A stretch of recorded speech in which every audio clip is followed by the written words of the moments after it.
saya Sandy lagi mengucapkan selamat ulang tahun untuk GPMK Sulut yang ke-9 tahun.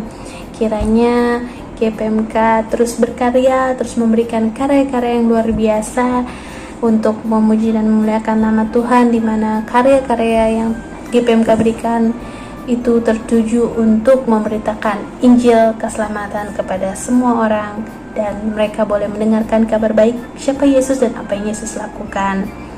Tentunya juga untuk tim-tim GPMK boleh terus mencintai proses yang ada, terus semangat melayani Tuhan, terus mau memberi diri untuk melayani Tuhan. Dan predikat Evangelism dikabarkan Injilnya. Ayo, 3, 2, 1. Shalom, kami dari Pemuda G3 IC mengucapkan Happy Anniversary yang ke-9 buat GPMK Sulut. Ya, semoga semakin semangat pelayanannya. Jadi berkat buat banyak jiwa. Kerja buat Tuhan selalu manis. Semangat terus.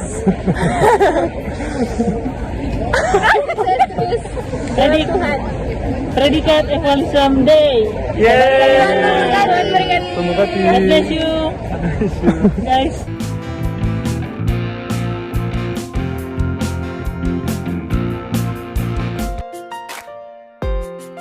Untuk saudara-saudara yang rindu menopang pelayanan GPMK Sulut, dapat mentransfer ke nomor rekening yang ada di layar, dan jangan lupa mengirimkan bukti transaksi ke nomor WA Manajemen GPMK Sulut.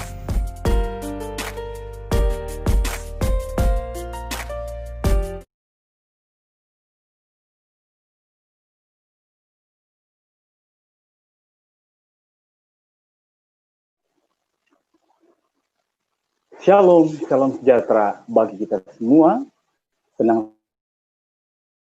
bahwa kita bisa ada di hari ini dan sama-sama kita mengimani semua itu karena anugerah Tuhan. Di hari ini kita bersyukur di lembaran yang kelima di tahun yang baru, di tahun 2021. Allah mengantar kita masih kuat, kita masih sehat.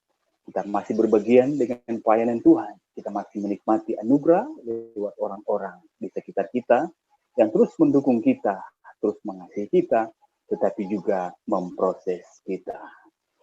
Teman-teman, berkenaan dengan itu, saat ini kita akan membahas dengan satu tema yang sangat menarik.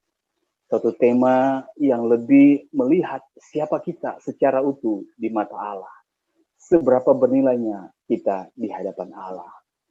Nah, teman-teman yang terkasih dalam Tuhan kita Yesus Kristus, senang sekali juga GPMK juga menghadirkan, menyokong tema ini, supaya melihat bahwa betapa besarnya kasih Allah di dalam kehidupan kita.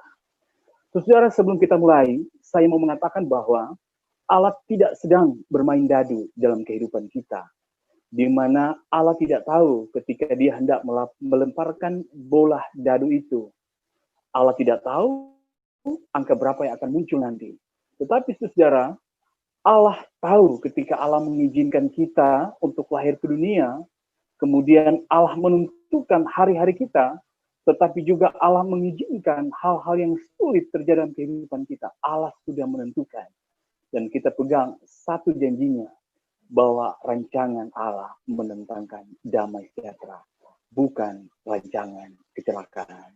Saudara, ketika Allah mengizinkan hal-hal yang tidak baik di dalam kehidupanmu, ketika Allah mengizinkan hal-hal yang kadang-kadang memacu emosi kita, ketika Allah mengizinkan hal-hal yang sulit dalam kehidupan kita, Allah menginginkan supaya kita terus berproses di dalam Dia. Saudara, tidak peduli seberapa dalam engkau mengalami sebuah namanya pencobaan. Mungkin engkau pernah dilecehkan oleh keluargamu, oleh orang terdekat. Sehingga engkau menyalahkan keadaan. Engkau bertanya dan seakan-akan Allah diam. Engkau menyalahkan banyak hal. Engkau menyalahkan dirimu. Engkau mengatakan bahwa dirimu sudah tidak berarti lagi. Engkau menjauh daripada Tuhan. Dari ingat. Sekali lagi, Allah tidak sedang bermain dadu. Sehingga dia tidak tahu merencanakan yang baik dalam kehidupanmu. Allah izinkan setiap hal yang sulit dalam kehidupanmu untuk mendatangkan suatu kebaikan. Nah, sebelum kita membaca Alkitab dan sebelum kita merenungkan bersama-sama satu tema yang hebat ini, mari kita minta kekuatan daripada Tuhan untuk kita berdoa. Kita setelah doa. Bapa Surgawi, kami bersyukur di hari ini bahwa Engkau melimpahkan anugerah-Mu. Lewat kami bisa menikmati sukacita, anugerah, pekerjaan pelayanan di hari ini, Tuhan. Dan bersyukur untuk saat ini kami akan membaca kebenaran firman Tuhan. Sungguh firman yang hidup, yang mengubahkan kehidupan kami lewat Alkitab. Tuhan Yesus berikan kami hikmat, marifat untuk kami mengerti firman-Mu yang tidak terbatas ini. Supaya kami bisa memahami bahwa begitu besarnya Engkau mengasihi kami dengan kasih yang tidak bersyarat. Tetapi juga Tuhan, setelah kami mengerti, bantu kami juga untuk melakukan kebenaran firman Tuhan. Demi Kristus yang hidup, kami berdoa dan bersyukur. Haleluya. Amin. Nah, saudara, saat ini, mari kita buka satu bagian firman Tuhan. Kesempatan ini saya baca dalam kitab Perjanjian Lama. Dalam kitab Mazmur 27. Kita baca ayat yang keempat sampai dengan ayat yang keenam. Sekali lagi, Mazmur 27, kita baca ayat yang keempat sampai dengan ayat yang keenam. Saya bacakan untuk teman-teman. Dalam satu perikop Lembaga Alkitab Indonesia, aman dalam perlindungan Allah. Di ayat yang keempat, firman Tuhan. Satu hal telah kuminta kepada Tuhan, itulah yang kuingini.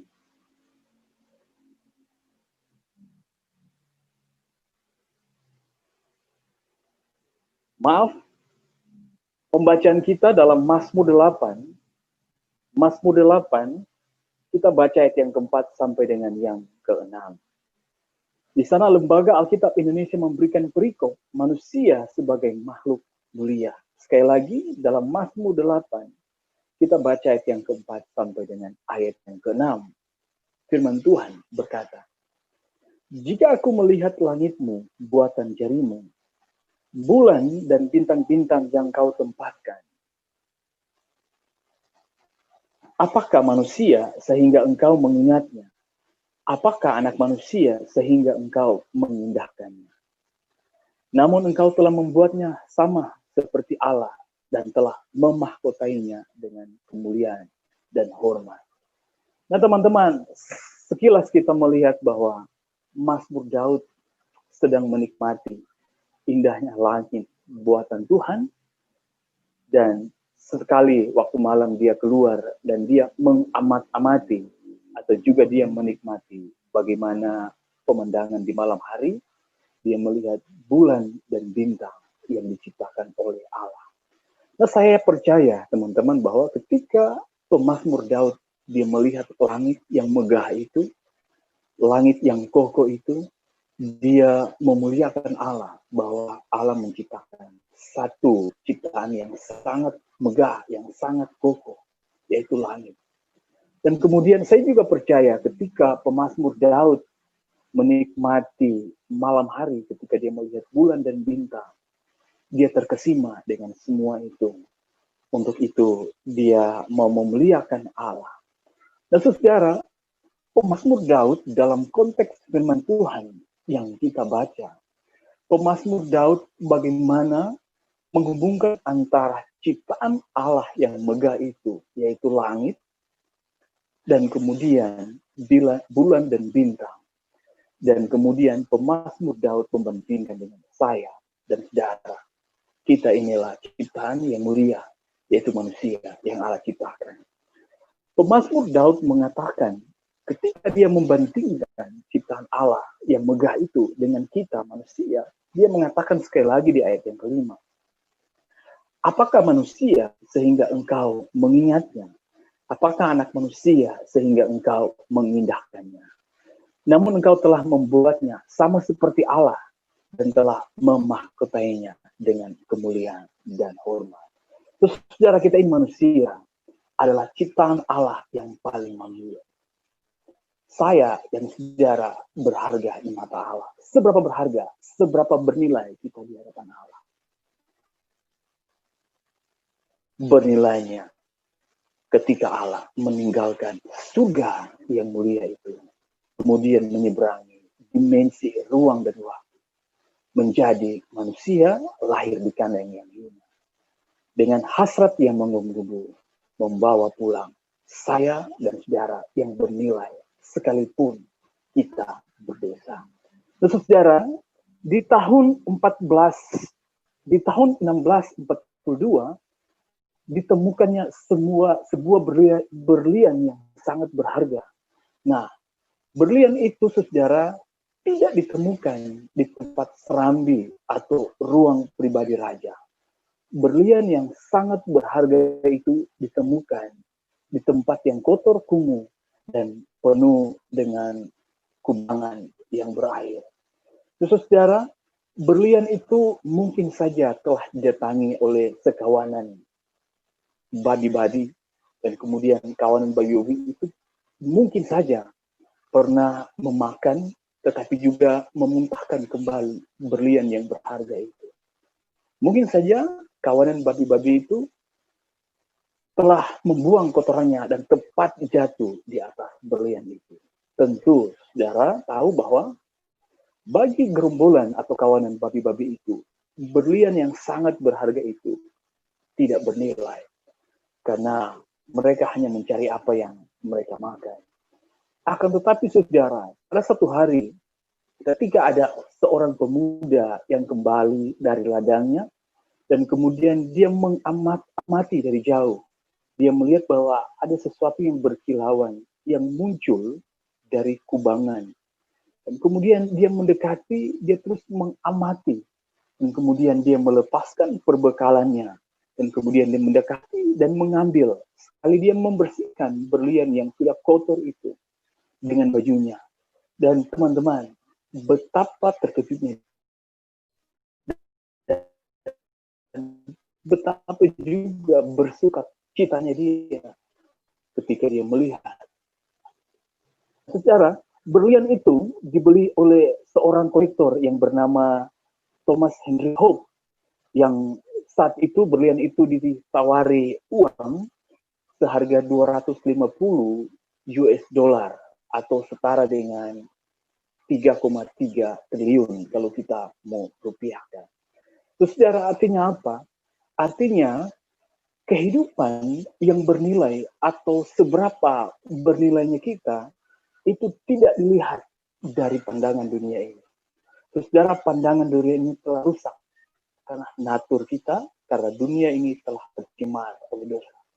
Ketika saudara menambahkan secangkir nilai untuk melihat seberapa bernilainya saudara dengan cara pandang dunia ini, saudara akan kecewa. Saudara akan tidak mendapati bahwa satu nilai dalam diri saudara. Saudara akan membuat satu standar dunia, yang satu standar itu pasti akan mengecewakan saudara. Akan tetapi, saudara, seberapa bernilainya kita itu dilihat dari kacamata Allah. Lihat bagaimana Allah telah meninggalkan surga yang mulia untuk datang ke dunia. Untuk saya dan saudara. Karena dia melihat kita ini sangat bernilai. Sekalipun kita telah berdosa. Untuk itu, dia mau mati bagi saya dan saudara. Saudara, cerita tadi tentang ditemukannya berlian, kita melihat bahwa pandangan dunia itu seperti gerombolan babi-babi yang tidak melihat dan tidak berhikmat akan adanya sesuatu yang bernilai yang telah ditemukan. Sehingga dia memuntahkannya kembali, bahkan dia membuang kotorannya kembali. Akan tetapi seorang pemuda itu mengisyaratkan kepada kita bahwa seorang manusia yang penuh dengan hikmat, dia melihat sesuatu yang bernilai. Untuk itu, dia segera meninggalkan apa yang dia pegang, dia membersihkannya, dan dia bersukacita. Dan saudara, betapa bernilainya kita di hadapan Allah. Sekali lagi, jangan pernah saya dan saudara, jangan pernah kita melihat atau mengukur satu standar betapa bernilainya kita dari sudut pandang dunia ini. Tidak. Kita akan mendapat satu standar dan kita akan kecewa. Akan tetapi, saudara, sekali lagi, betapa bernilainya kita, lihat dari kacamata Allah. Kita sangat bernilai di mata Allah. Untuk itu, dia mau mati bagi saya, saudara. Saya mencatat beberapa hal, saudara, dalam perenungan ini, bahwa kejatuhan manusia di dalam dosa dan keterpisahannya kita dengan Allah atau manusia dengan Allah membuat manusia terus mencari Allah. Membuat manusia membuat satu standar dengan nilai untuk mengukur bahwa betapa bernilai dirinya. Sehingga dia membuat satu standar menurut ukurannya sendiri, membuat satu standar menurut ukuran dunia ini. Bahwa seberapa bernilainya dia untuk bisa menyenangkan Allah itu. Supaya keterpisahan dengan Allah, supaya keberdosaannya bisa dinilai dan dipandang baik bagi Allah. Berabad-abad manusia menipu dirinya dengan satu standar yang diberikan oleh manusia sendiri. Saudara, saya senang sekali berolahraga. Makanya waktu saya pernah mendapati berat badan saya itu sampai dengan 70 kilogram. Nah, kemudian apa yang saya lakukan? Saya pergi ke tempat kebugaran, saya setiap pagi sore saya kembali ke lapangan untuk jogging, dan kemudian selama 1 minggu, saudara, apa yang terjadi? Nah, saya mendapati bahwa tubuh saya tetap berbobot 70 kg. Dan kemudian hasrat saya untuk menurunkan berat badan sehingga saya mendapatkan badan yang ideal 62 kg. Nah, seminggu berikutnya saya lebih gencarnya untuk berolahraga. Saya diet habis-habisan, dan kemudian saya datang, saya menimbang saya, berat badan saya, dan kemudian saya melihat bahwa tidak ada penurunan di sana. Tetap berat bobot badan saya tetap sama, yaitu 70 kg. Nah, secara saya kecewa, saya sedikit pesimis karena saya sudah melakukan semaksimal mungkin. Nah, secara untuk mengobati perasaan kecewa saya, untuk menenangkan satu naluri manusia saya untuk mengejar satu standar ideal menurut saya memutar timbangan itu sendiri dan menjadikan timbangan itu menjadi 60 kg. Dan artinya apa? Ilustrasi ini mengisyaratkan bahwa satu standar yang telah ditentukan oleh manusia, kita bisa memanipulasinya untuk menenangkan diri kita sendiri. Begitu juga dengan standar nilai dalam diri manusia, supaya kita berkenan di hadapan Allah, yaitu dengan cara berbuat baik yang dilakukan oleh manusia selama berabad-abad. Manusia menipu dirinya sendiri. Bahkan manusia tidak akan pernah bisa membuat dirinya bernilai dengan semua amal, capaian-capaian pengetahuan, amal ibadah yang telah dia lakukan. Untuk itu, dia merasa kecewa, dia merasa bahwa ada yang kurang, apalagi yang harus dilakukan. Nah, saudara, dalam kitab Perjanjian Lama, kita melihat bahwa Allah terus berbicara kepada manusia. Allah katakan bahwa kudus, kuduslah kamu, sebab aku kudus. Nah, saudara, kita melihat bahwa seperti manusia tidak mengerti bahasa Allah dengan kudus, kuduslah kamu, sebab aku kudus. Nah, Allah mengatakan bahwa Allah coba memperkenalkan satu standar ukuran Allah. Dan sekali lagi, saudara, satu standar yang dilakukan Allah itu sepertinya manusia tidak akan pernah bisa memenuhi satu standar, satu kekudusan Allah. Allah berulang kali dalam kitab Perjanjian Lama, Allah mengirimkan setiap nabi-nabi untuk kemudian berbicara kepada manusia dengan bahasa Allah, bahasa kudus, kuduslah. Sehingga kita tahu bahwa ada 10 hukum yang Allah turunkan kepada manusia, dan 10 hukum ini yang terus dilakukan oleh bangsa Israel sampai saat ini, yang lebih kita kenal dengan Taurat. Nah, saudara, Allah sekian lama berbicara dengan bahasa Allah. Dan Allah tahu bahwa akan ada saatnya Allah akan berbicara manusia, supaya manusia tahu bahwa betapa bernilainya dia di hadapan Allah. Supaya manusia tahu bahwa ada satu cara Allah untuk mendamaikan hubungan yang terpisah dengan Allah, yaitu Allah berbicara dalam bahasa manusia, yaitu Allah sendiri menjadi manusia di dalam diri Kristus Yesus. Yang selama berabad-abad manusia sekali lagi tidak mengerti dengan bahasa Allah. Kudus, kuduslah kamu, sebab aku kudus. Jangan membunuh, jangan berzina, dan seterusnya. Manusia tidak mampu. Dan kemudian manusia terus berupaya dengan caranya sendiri. Apa yang terjadi, saudara? Ini bukan mendamaikan hubungannya dengan Allah, supaya hubungan itu bisa pulih, akan tetapi malah membuat manusia lebih jauh dengan Allah. Kita pernah membaca bagian firman Tuhan itu, di mana satu standar dalam kitab Kejadian, di mana manusia mendirikan satu bangunan yang kita kenal dengan Menara Babel, dan kemudian satu standar manusia itu, manusia mencoba menantang Allah, sehingga mereka dicerai-beraikan oleh Allah. Dalam sejarah umat manusia, manusia terus melakukan satu standar untuk membuat mereka cukup layak di hadapan Allah. Untuk itulah, saudara, kita kenal dengan namanya agama. Agama adalah satu cara untuk di mana manusia menggapai Allah, untuk di mana manusia memperkenalkan satu standar atau satu cara manusia, sehingga bisa menenangkan murka Allah akan dosa manusia. Akan tetapi, agama tidak akan pernah bisa membuat murka Allah itu. Agama tidak akan pernah bisa memulihkan hubungan yang telah rusak karena dosa.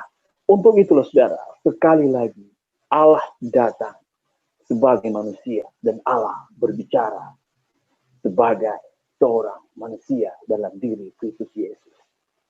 Allah sekali lagi meninggalkan semua hal yang berharga di surga. Allah meninggalkan kekudusannya, Allah melepaskan mahkota kemuliaannya.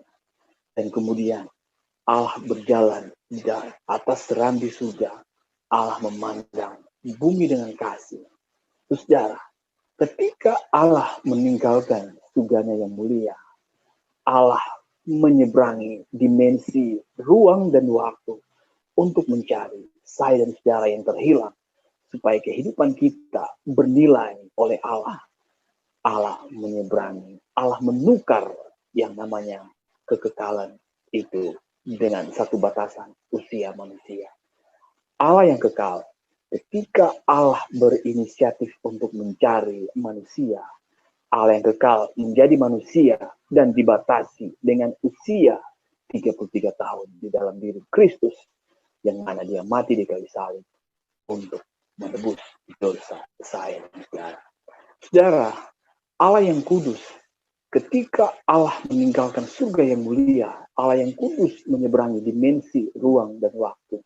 Allah menukar kekudusannya dengan celah, yaitu dosa-dosa kita ditimpahkannya kepada dia, supaya dosa-dosa kita ditanggung oleh dia, dan kemudian dibawa dan dikalahkan oleh anaknya, yaitu Kristus Yesus. Saudara, Allah yang perkasa, ketika Allah yang perkasa ini meninggalkan surga yang mulia untuk mencari saya dan saudara, Allah yang perkasa ini dibatasi dengan aktivitas 1 kali 24 jam dalam Kristus Yesus. Saya percaya dalam pelayanannya Kristus beristirahat, Kristus mengumpulkan kekuatan lewat makan dan minum. Allah yang perkasa buatnya terperangkap dalam otot-otot manusia yang terbatas, hanya untuk mencari saya, saudara. Supaya apa, saudara? Supaya satu nilai yang pernah hilang, yaitu kemuliaan di dalam kejatuhan manusia dalam kitab Kejadian. Semua nilai yang hilang, yaitu kemuliaan, dipulihkan di dalam Kristus Yesus. Saudara, ketika Allah mati di kayu salib, menghapuskan dosa-dosa kita, dosa yang lama, dosa yang sekarang, bahkan dosa 1 jam setelah kita bertemu dalam ruang Zoom saat ini, bahkan dosa yang kita akan lakukan beberapa hari ke depan, bahkan setahun ke depan, 10 tahun ke depan, semua itu telah dibayar lunas oleh Allah lewat kematian putranya, yaitu Kristus Yesus. Nah, saudara, seberapa bernilai kita di hadapan Allah? Harganya adalah seharga darah Kristus yang sangat mahal. Darahnya telah tercurah di kayu salib untuk membuat saya dan saudara kita bernilai. Saudara, apa yang kita mau katakan sekarang? Ketika kita sudah dibasuh oleh darah Kristus yang sangat berharga itu, kita bernilai, sangat bernilai di hadapannya.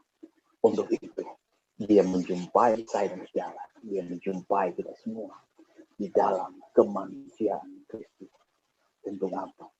Supaya kita yang telah mati karena dosa, supaya kita kembali di dalam kehidupan, dalam persekutuan yang kudus oleh karena penebusan, oleh karena kematian putranya yaitu Kristus Yesus di kayu salib. Saudara, apa yang kita akan lakukan sekarang ketika darahnya sudah dicurahkan, ketika darahnya sudah membasuh, ketika darahnya sudah membuat kita menjadi bernilai?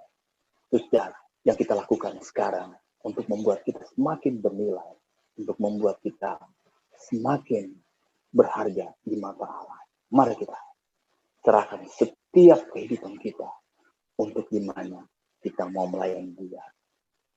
Baik kita sebagai seorang mahasiswa, kita melayani Dia di dalam kehidupan mahasiswa kita. Kita terus memberitakan suatu hal yang sangat berarti, yaitu Allah telah mati bagi kita dan bangkit, memberikan kita harapan akan hari esok yang penuh harapan di dalam Kristus Yesus. Kita menjadikan diri kita ini untuk terus dipakai oleh Allah sehingga diri kita semakin bernilai. Sambil tetap kita mau mengingat bahwa sebuah filosofi, sebuah pernyataan bahwa seberapa bernilai kita, jangan kita lihat dari sudut pandang manusia, dari sudut pandang dunia. Akan tetapi, seberapa bernilainya kita, mari kita lihat dari sudut pandang Allah. Dia mengasihi teman-teman, Dia mengasihi saya dan saudara, dan membuat hidup kita menjadi bernilai. Mungkin saudara pernah mengalami masa-masa dalam kehidupan kita. Mungkin saudara pernah melewati badai tantangan dalam kehidupan. Ingat, Dia mau mati bagi kita karena Dia melihat kita sangat berharga, sangat bernilai di matanya. Amin. Mari kita berdoa. Terima kasih Tuhan, Engkau memandang kami dengan sangat berharga. Untuk itu Engkau menjumpai kami dalam keberadaan manusia. Bahkan Engkau mau mati bagi kami, supaya kehidupan kami yang penuh dosa ini, kami bernilai. Dan biarlah kehidupan kami terus memakai Tuhan. Supaya kehidupan kami lebih bernilai ketika kami terus mau melayani Tuhan di masa muda kami, di sepanjang jarak kehidupan kami. Terima kasih Tuhan Yesus, terima kasih Bapa. Ini kami, terima kasih. Haleluya. Amin. Sekali lagi, kita bernilai di mata Tuhan. Karena kita sudah bernilai, mari kita terus menjadi berkat bagi sesama di setiap aspek kehidupan kita, di kampus, di rumah kita, di masyarakat, di gereja, di mana kita pergi dan berada. Terima kasih, Tuhan Yesus berkati, dan terus sukses untuk GPMK menjadi alat untuk kemuliaan Tuhan. Selamat berkarya di usia yang 9 tahun ini. Kiranya Allah terus memakai GPMK bersama dengan tim untuk terus mencari jiwa-jiwa dan membawa jiwa-jiwa itu untuk kemuliaan Kristus. Tuhan Yesus memberkati kita semua. Shalom.